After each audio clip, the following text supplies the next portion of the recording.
Coucou tout le monde, c'est Guillaume et bienvenue sur McDonald's Collector. Aujourd'hui, on se retrouve pour la review de Bloom Tinix. Donc, on va commencer par les chaussures. Donc, les chaussures sont les mêmes que toutes les autres Tinix. Donc, elles ont un petit effet cristal avec des paillettes et elles sont translucides. Ensuite, pour ce qui est de la peau, elle est rose bonbon majoritairement. Elles sont peintes, donc comme toutes les autres Tinix, et il y a plein de paillettes qui recouvrent son corps. Et bien sûr, il y a encore les motifs, donc ici ils sont bleus et je trouve qu'ils sont beaucoup plus larges que les autres. Bien entendu, elle est articulée aux jambes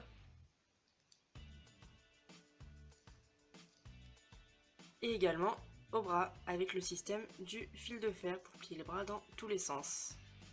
Ensuite, pour ce qui est de sa tenue, alors elle est composée de deux pièces.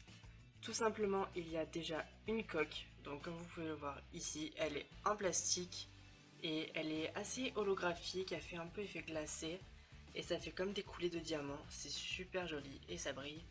Et bien sûr, en dessous, il y a donc une deuxième partie qui est en tissu et qui est toute simple. Alors là, c'est bleu clair avec plein de paillettes.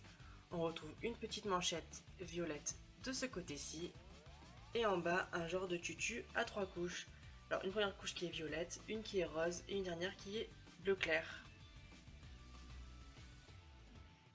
Pour ce qui est de son visage et de son maquillage, elle a un rouge à lèvres fuchsia, donc très rose et très joli. Et pour ce qui est de ses yeux, ils sont toujours bleus profonds.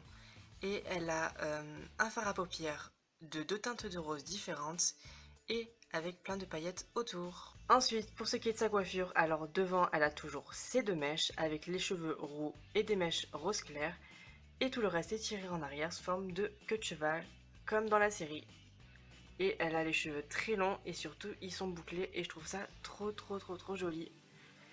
Et enfin, pour ce qui est des ailes, alors c'est exactement les mêmes que dans la série. Par contre, elles sont un petit peu plus petites. Moi, je les aurais vues un peu plus grosses, mais sinon, elles sont magnifiques. Alors déjà, on retrouve un liseré à paillettes bleues qui fait tout le tour de ses ailes, comme ceci. On a toujours l'effet holographique, comme sur toutes les Tinix. Et elles sont super jolies. Et c'est le nouveau système d'ailes, donc elles montent et elles descendent. Elles ne volent plus d'avant en arrière. Et pour ce qui est du dos des ailes, il est comme ceci. Alors il est beaucoup plus simple que le devant, mais je trouve ça magnifique. Ça fait vraiment des diamants et cet effet holographique. Franchement, ils ont fait un super taf pour les ailes. La poupée Bloom Tinix vient avec sa petite brosse également, qui est bleu clair assez glacial. Et on retrouve des paillettes et tout plein de flocons de neige, ainsi que le logo Wings Club sur le manche de la brosse. Je ne sais pas si vous le verrez très bien, mais il y a marqué Wings Club. La review de Bloom Tinix est maintenant terminée, j'espère qu'elle vous aura plu. Moi je vous fais de gros bisous et je suis super content de la voir, elle est magnifique. Vivement qu'on est Tekna, ciao tout le monde. Toi aussi, rejoins notre page Facebook en cliquant sur le lien dans la description.